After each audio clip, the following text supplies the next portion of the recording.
ما أطول عليكم بعدها، بس أقرأ لكم ها ختام المجلس حتى أروح إلى كربلاء ولو لدقيقة.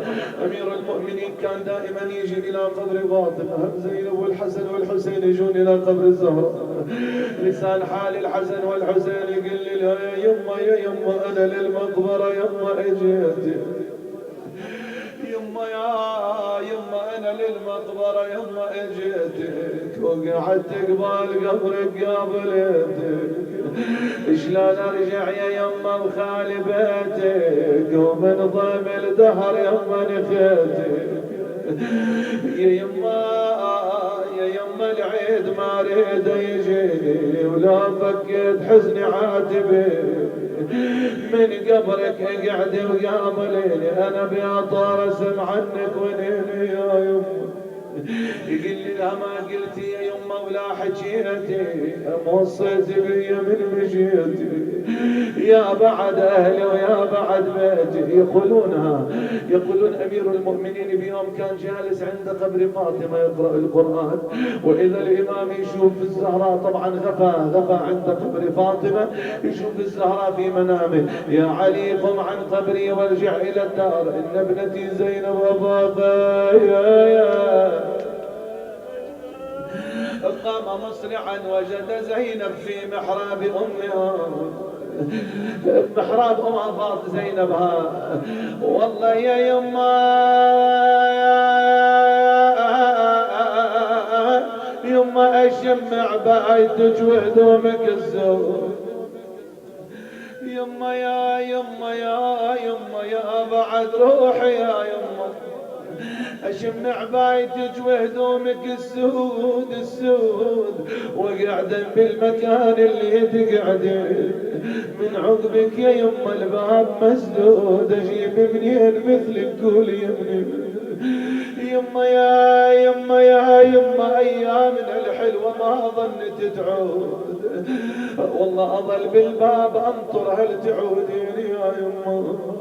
اقول بعد الزهراء امير المؤمنين كان يسكتها، كان يحضنها، كان يمسح دمعتها، بس بعد الحسين منو كان ويا زينب وحيده كانت، وتقدمت الى مصرع الحسين تقول له خويا يا على الغبره لقيته، والله خويا يا على الغبرة لقيتك، وحدي ما تقبل حميتك وحدي ما تقبل حميتك، خويا احترقت خيمتي خويا وجيتك. مطلوب مني هاي الابيات والله طلبوها مني، ليش جيتي يا اختيار روح الزكية، ليش جيتي زدت لي مصيبة عليا، ليش جيتي وين خليتي رقية. أرجوك أنت اقرأ عني انت اقرأ عني، انا والله صاير لي شارب خدمة الزهراء عليه السلام، اسأل الله ان يقبل مني هذه المجالس. امانة هالوصية تشم لي رقايا يذبحون الطفولة بصحاري الغابرية.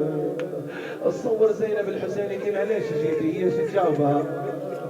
الشاعر يصور الجواب وانت تعرف الجواب، تقول له مالي غيره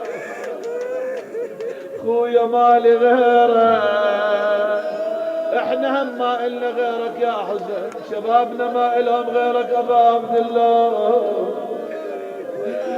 خويا مالي غيره يا حبيب ام الزكية، مالي غيرك اخويا مالي غيرك، يا دميع عين الجرية مالي غيرك، الكل تخيمة علي يا والله زينب يلا هاي الكلمة الأخيرة وأسألكم الدعاء. زينب طلعت من كربلاء أسيرة، أركبت النساء على النيار. الشاعر هنا يصور مصيبة بكلمتين، يقولون زينب أركبت النساء على النيار، بقيت هي وأم كلثوم وبعض أطفال الحسين. توجهت ما يريد أن يركبن على النياقة، توجهت زينب إلى الحسين. تصوروا صعبة القضية، زينب حاملة هموم وأحزان ومصايب والشهداء، وبعد ما تريد بعض النساء وبعض الأطفال تركب على الناقة. تقول لأخويا وحده